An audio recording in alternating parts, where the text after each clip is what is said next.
Do you want to live, work, or study in Peru? Hello everyone, this is Tara Dos Santos and welcome to our channel. Today I will talk about the different types of migration status. And I will let you know the requirements and processes involved in each case. Let's go started.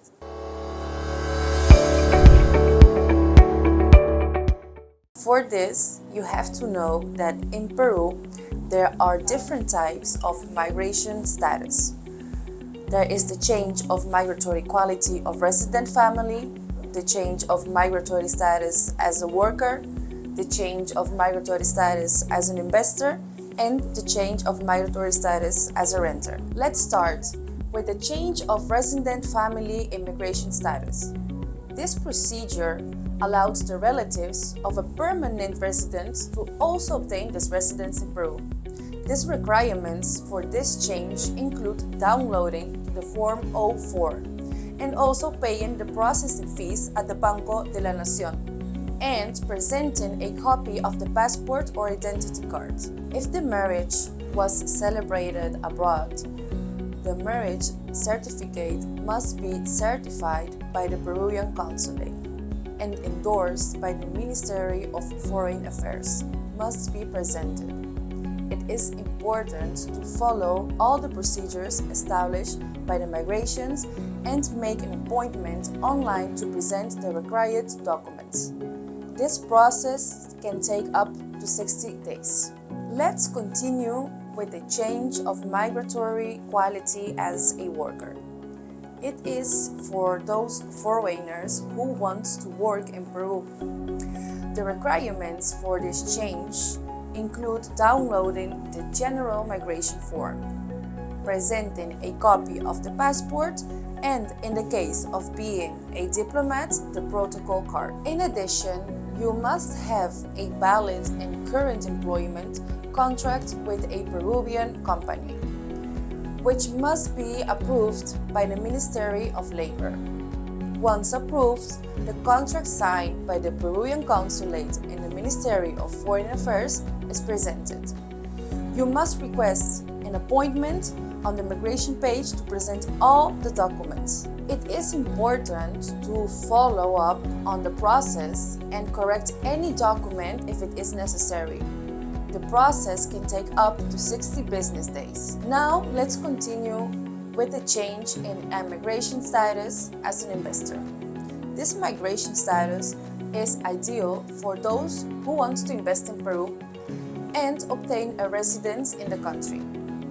The requirements for this change include downloading the Form 04 and paying the processing fees at the Banco de la Nación, and also presenting a copy of the passport or identity card. It must be demonstrated that there is an investment equal to or greater than $1,000 and that the funds come from abroad through an affidavit of entry baggage. In addition, a commitment letter must be submitted in which the beneficiary agrees to create 5 jobs for Peruvians within a period of 1 year. All the documents must be presented at migrations, and it is important to follow up on the process. The change of migratory status as an investor can be authorized if all the requirements are met. Let's talk about the change in renter migratory quality. It is for those foreigners who wishes to live in Peru without having a job or a work.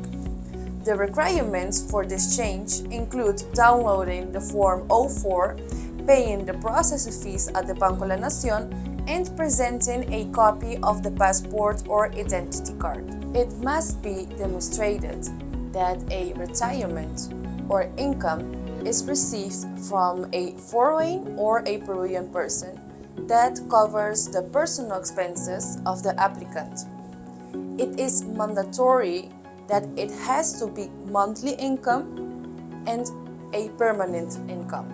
It cannot be less than $1,000. This document must be legalized by the Peruvian consulate and the Ministry of Foreign Affairs. Also, an appointment must be made on the migration page to present all the required documents. It is important to follow up on the process and correct any document if it is necessary.